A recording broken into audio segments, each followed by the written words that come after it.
So it's going to be versus how's that? Yes, this Sunday is yet another Sunday in the history of Sundays where Sundays become not so important for me. My name is Rishi Kapoor. Kunal Shah is looking at me Yeah, with a I'm like very terribly your confused your face. your opening line was like a Rohit Sharma's delivery. Or wait, like a Rohit Rohit Sharma's. Sharma doesn't bowl, Ishan Sharma does. Okay, that's how much we love cricket, but it is going to be Mercedes versus cricket this Sunday. Well, you would have already heard us talking about this Sunday. The World Cup final takes place. If India reaches the World Cup final, well, in our hearts and our hearts, we hope it does, and all the best, Team India. But Yes. I hope they do. And I also hope that Star Sports don't trouble us this time again. Because the last time Indian fans were really troubled when it came to the Australian Grand Prix. We had just one out of the 8 channels showing it, and qualifying wasn't even shown. Please make sure that Star Sports, you're fair to Formula One as well as cricket fans, because there are a lot of Formula One fans in India, Rishi. Yes. So one is you, the second one is me, and that's it. All right, but yes, this has happened in the history of Grand Prix before, where it was the Malaysian Grand Prix. I clearly remember it was India versus Australia, a World Cup final. This was, I guess, about 8 years back. But I have no idea. yes, I do vaguely remember 8 to 12 years back. I do remember. You're old, Rishi Kapoor. I am very old. I am so old. The only thing older than me is Bernie. And he's also richer than me. Sorry, I forgot to mention that. All right, I'm going to come back to cricket versus Mercedes. All the best, Team India. All the best to Team Mercedes, because Indian cricket is the only competition they're going to have this weekend. Because otherwise, I don't see any reason for the Malaysian Grand Prix to be watched. After the Australian Grand Prix was, well, it was not so well. Yeah. But you know what? How many fans do you think in Pakistan and Bangladesh, the other World Cup playing nations, watch Formula One? Do you think there are a handful? Well, I haven't heard from any in Pakistan. I'm sure the prettiest women out there don't give a damn about what V6 and V8s are. They, of course, give a damn about nail polishes and probably mascara. You're getting sexist, Rishi Kapoor. No, I really like them. I want them to listen to me. Listen to us. So we should get L'Oreal to do advertisements on our podcast. Absolutely. Yeah, 15% off. But let's move on. Fans are really bored, especially the ones in America. Yes. Saying, what are these guys talking about? What Who the hell is Sachin cricket? Tendulkar? What the hell is cricket? What's a bat? Who is Sachin Tendulkar? All right, I'm going to start with the lol moments that we usually do these days. But wait. Before you start with the lol moments, Rishi, you know, cricket has always overruled Formula One in India. Yes. But here's my message to them. All the cricket fans have to wait 4 years for their World Championship of Cricket to come. And we Formula One fans have to wait 4 months. Boo! Hey, we won up. We don't need a final. Every race is a final. I'm going to come back to Formula One and the LOL moments of Formula One. We have a new section on our show these days. It's the LOL moments. The Inside Line F1 podcast does have a little bit of the humor angle to the whole. Little bit? I don't know what's not so humorous about us, Rishi. I'm very upset. I'm really upset that Bernie claims that Mercedes have an advantage in Formula One right now because they paid close attention. They were in touch with the FIA when the rules were written down, and Renault and Ferrari were actually faffing around. So this is just I don't understand why Bernie has a point like that, but you know what, to be honest, we should just give credit where it's due. They worked really hard. Yes, Mercedes is the only team as of now that has a Formula One spec engine and a team in operation, and we should applaud them. Woo! I'm feeling bad for 2 names over here. My first name is Ross Brawn, the man who actually baked the cake, and now Niki Lauda is eating it. Yes, and the second is Michael Schumacher. Can you imagine that if Michael Schumacher had stayed on board and Mercedes would have persisted with him, well, they were the ones that asked him to leave because Lewis was being made available. He would have been adding to his 9th World Championship title this year. Can you imagine? Like, the world would have gone even more mad. I know, some things are just too good to be true. Yes, what's not true though is Rubens Barrichello, Michael Schumacher's Old slow buddy. teammate. Captain Slow. Yes, has claimed that one of Michael's 5 world titles that were won at Ferrari should have actually been his. What do you say, Rishi? That's hilarious. That's hilarious. That's something that even David Coulthard and Mika Hakkinen have been saying lately. All for letting Michael through in Austria in 2002. See, my history is not all that bad after all. And then Michael actually made good with that when in Indianapolis he let Barry Keller through. Yes, I saw that photo finish as well. Yes. And they say there's no match fixing or race fixing in Formula One. See, Rishi, I wrote a post on Red Bull Racing. I thanked them. I wanted to be the first fan to thank them should they really decide to quit the sport. Everyone's a little surprised. I'm honestly not. And there was a very famous F1 journalist who I will not name because then it'll be like a personal banter against him, who said that whiners should whine and racers should race, and that Ferrari has issued blank threats in the past. But, I'm going to make one thing very clear out here. This is my reading as a sports marketer. That Ferrari uses only Formula One as its marketing tool in the world. Correct. Whereas Red Bull Racing, or Red Bull for that matter, uses Red Bull Racing as one of the marketing tools. I know they have the X Games, they have the soapbox races, they have the airplane thingies. They do. The air race. I think you and I should follow the air race and do podcasts for that as well, Rishi. What say? I'm getting a feeling, there's a good chance that, we get to fly one of those planes because, fatter people can't fit in that. But one thing I'm not really, really pleased about. That is that they have taken the bouquets and the trophies and the points and the money when they won the World Championship with Renault. 4 times. Yes. But when it comes to taking the blame or when it comes to sharing the blame or acknowledging that there is a problem, they're putting all the blame onto Renault. They're saying Renault is the reason. And they forced Renault into developing or rather bringing through development parts to Melbourne just to remain competitive. And we saw what happened. This is, in my opinion, double standards. When in Formula One they say you win as a team, you lose as a team. Suddenly, I don't believe that Red Bull are being very, very fair on Renault because Renault has done a good job in the past. Everybody knew what they were getting into. The rules remain the same for everyone. You make hay when the sun shines. That's how it is in Formula One. And the rules are the same for everybody except Williams and Massa think that probably the engine is not the same for us. Yeah, it's so interesting. So Massa thinks engine is not the same. Whereas Pat Simmons went on the record and said, no, it's a part of the contract and we get the same engine as the Mercedes-Benz engine family as they call themselves. Yeah, so Massa goes ahead and says anything he wants to because he's a driver and he's Massa. And then the team principal has to come back saying, no, we've got to make good. We've got to keep Mercedes happy. At least we have another position on the podium. Yes, absolutely. And the next point, Rishi, is to keep fans happy. Williams has finally listened to our podcast. The one where we did about 16 years back when we said Formula One needs to keep fans first. 16 years back? Yes, absolutely. Kunal, you're quite old.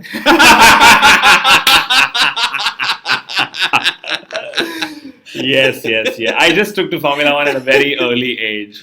The early adopters that Bernie said I'm not needed because I don't have enough money in my bank balance. So they all say. So they finally want a fan survey and a fan research to know what fans want from Formula One. I think we're just going to get old talking about this all the time. Alright, if you need 2 people to come and opine about it, yes, there's Kunal Shah and Rishi Kapoor who get together on the Inside Line F1 podcast. Must remind you some sad moments in Formula One. We mourn the departure of the German Grand Prix. No! I really miss the Hockenheim old circuit. Oh God, for that Nürburgring hairpin. I would kill. I actually can drive on it now. Really? On my PlayStation. So, the deal is Hockenheim and the other Grand Prix, the circuits in Germany have turned around and said, we cannot host the Grand Prix because we're not economically powerful enough. And last year the grandstands were empty and that never happens at the German GP. Which is very strange. You know why? Because I have 2 points here. First is, I know you're very emotional about Hockenheim and Nürburgring, but they're no longer the iconic circuits because there have been lots of changes that have happened. Correct. They're, yes, one of the traditional markets of Formula One.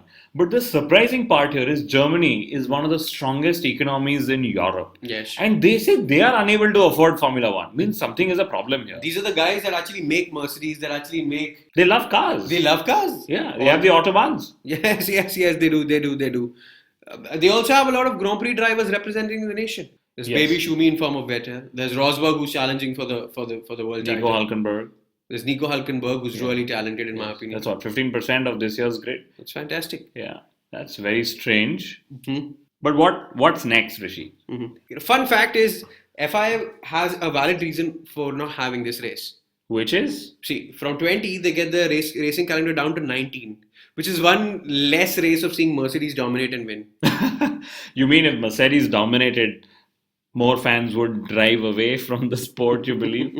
Very ironic, now. But what do you think is next? So Italy will go. Of course, Belgium has come and gone. So where are we going to end up racing in Azerbaijan? Probably Mauritius or someplace. Yeah, we'll probably even have a Formula One Grand Prix of Antarctica, which nobody goes to. I don't even know, Rishi, what the hell is going to happen. But you know what? Longest time, Formula One fans have been dying for a 20 or a 21 or 22 race calendar. But we always end up with 19, unfortunately. Yeah, that's a 1920 problem. वो 19-20 बोलते हैं ना Mumbai में. That's a problem they always have, and for some reason it's very strange, but they've always come back to a 19 number, which somewhere I believe is good for the teams because they work their butt off to get the cars here, there, and ready. You and I also work our butt off, and we have some 45 podcasts we did last year. I'm sorry, we should all have more races, Rishi Kapoor. Yes, and we should all have a little more compensation than what we get over here, which is actually zero. But we're coming back to some cheers and claps and whistles because Formula One is now on social media. Woohoo! Finally, after so many years of ignorance, after so many years of not learning from MotoGP, we still have waited so long. But well, dera durusta, as they say in Hindi. Well, Bernie Ecclestone approved using the @F1 handle for social media promotions. I have no idea what convinced him. But you know what? I really wait for the day when they will retweet a podcast of ours. He can still do it.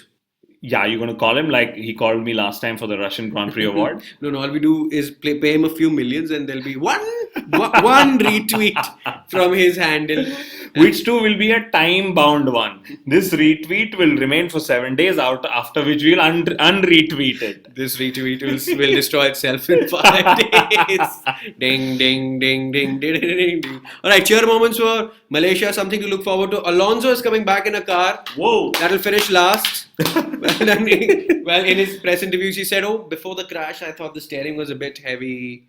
I didn't feel all They need right. to put more steering oil, Rishi. That's what we usually do. That's what. There's a guy called Faisal who does this right below my office. But you know, his return is not confirmed yet. He has one FIA test pending, which is on Thursday. Which is done with Bottas. So I believe Bottas is confirmed. Racing. Yes, Bottas is confirmed. So Bottas is back I'll be back. If Alonso, by any chance misses this race, he also misses a chance of being the most marketable Formula One driver. There's a possibility that Massa might beat him. Yeah, Massa needs a podium for that, and I don't think Williams are capable of getting a podium. Although with Bottas back, there's a higher chance now. Yes, correct, absolutely. Rosberg versus Vettel, I believe a dinner or a coffee is in position in the Mercedes garage or in the driver's debrief. You know what will happen? Rosberg will be having a Monster energy drink in front of the former Red Bull racing driver while he has his notebook open and he's probably making notes. But guess what? I would love to be there in the garage. I know. I would, if I could understand German, and I'm sure they're going to speak in Germany. I'll take my brother. He's half German anyway, that idiot. I didn't know Hitler was your brother. Anyway, I'm going to come back to the notebook point. Vettel is the old school driver. He has the old style. He likes the retro ways. He uses, in the age of notepads and phones, etc., he uses a notebook, a diary of sorts, and writes down everything that he notes and goes back to his engineer and says, "Teacher, I've done my homework." Very interesting. No wonder he wants those bloody 1000 bhp thick tire engines and all that back, and he doesn't like the futuristic formula. But the futuristic formula holds in place another Hamilton versus Rosberg. This time... Oh God, I'm bored talking about it. No, but this time I'm getting a feeling that Rosberg might just win. I have a feeling Hamilton's going to win every single race this year. He'll go down in the history as the most successful British driver ever, having won 19 out of all the 19 races. Thank God there's no German Grand Prix and Korean Grand Prix. No, but Rosberg, yes. Kunal and I have always thought that since they've stopped the whole driver coaching and the extra messages bit, Rosberg is suffering and how. Ferrari versus Williams versus Red Bull for third? Yeah, I hope so. I know Aridava Bain doesn't want to compete with Williams and Red Bull, and I really hope that they are somewhere ahead of them and taking the fight to Mercedes. But yeah, pretty much, it's anyone's guess, I guess. Okay, there's no McLaren to compete with, so there's Sauber that is shining. But do you think they'll still shine? I don't know. Maybe pace in Australia was a flash in the pan. Lotuses didn't do too well, etc. They seem to have a quick car. And then there is Felipe Nasser. Suddenly everyone wants him to perform again, and everyone's very excited about having him in the cockpit. But suddenly Sauber thinks he's too good to be practicing in a Formula One car. They put Marciello in, who's like a Ferrari protege, and Felipe Nasser is going to miss FP1. Yeah, you know, when you said Marciello, I could only remember the Lamborghini Murcielago. The Murcielago. Yes, of course. Yes, of course. One of our fans actually put light on some great things. Lucien, who's a very regular on our podcast and usually keep commenting, what he said Thank you, Lucien. Thank you, Lucien. Thank you. So what he said is, back in the day when there were only 6-point finishers, points were celebrated more.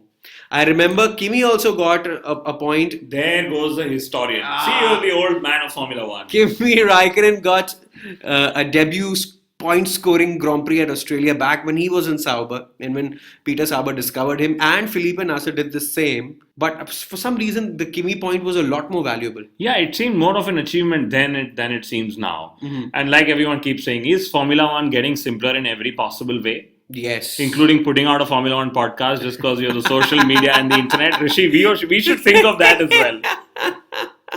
Think of it, Pirelli are promising 2 pit stops in Formula One, Malaysian Grand Prix. Thank you for that. Thank you for trying to make the race interesting. Yeah, well, you know, also, Rishi, what happens is, because there are 2 pit stops, there'll be more pressure on the teams to get the pit stops right. They really fumbled in Australia. They did, and they did big time. This is for teams that practice pit stops every single day. They cannot make a mistake. We won't be making the mistake of not following the Malaysian Grand Prix with you, of not bringing everything almost live to you. This is wishing all of you guys an interesting Malaysian Grand Prix and wishing Red Bull Racing all the best, because they are getting the last year or probably last year's car down to Hyderabad. I am very excited. I think, Kunal, we should pull some strings, call up some people at Red Bull, tell them, okay, we're coming down. Actually, you guys are flying us down, and you guys are putting us up in hotels, and we're going to... I shall make a few calls, Mr. Rishi Kapoor. Yes, I get the hint. No, but, you know, the deal is, it's a great event. This is the second time DC is going to be in India, and we will... You met him the first time, didn't you? You interviewed him the first time as well. Banter early ceiling. Rishi Kapoor, I didn't know you were very well accomplished in Formula One interviews as well. Yes, those are one of those things that I do well, besides burning dal and rice. But yeah, so the event is on what date? 5th of April. It's in Hyderabad, right? Yes, it's 9 in the morning. 9 in the morning, early that morning. Yeah, even if you get an invite, I bet your Saturday night activities will not get you there on time, Rishi. You just said I'm old, so I sleep early. You're not signing out. What are your predictions, man? My prediction is, my heart says Rosberg is going to beat Hamilton in qualifying. Tell me what matters. Sunday is a day of business, my friend. Yes, Lewis will win. Oh dear Lord. Yes, and who do you think is third? Third is going to be Kimi Raikkonen. Wow. I knew it's going to be a Ferrari as well. I really hope it's a good battle between Bottas, Raikkonen and Vettel, and Massa doesn't spin out on the first corner. You know, usually bad luck gets to him. And I hope to see Carlos Sainz Jr. do well. Really, really glad to see him rise above Max Verstappen, the highly publicized teammate of his. Love to see Force India do well as well. And before we sign off, Rishi, there's another listener of ours, Akshay Gupta, who sent out a very interesting comment on Facebook. He said, you guys do very well with the Inside Line F1 podcast. Thank you very much, Akshay. And he said, why don't you come and cover the Indian motorsporting events? What a brilliant idea. They should fly us down every single event, and they should call us, because, well, we're waiting and we're available and we're very good. And we're self-proclaimed. And we meet every single week for the Inside Line F1 podcast. This is Rishi Kapoor, Kunal Shah, both of us signing off. Yes, wishing all the drivers all the best for the Malaysian Grand Prix, and hope you give us an entertaining one.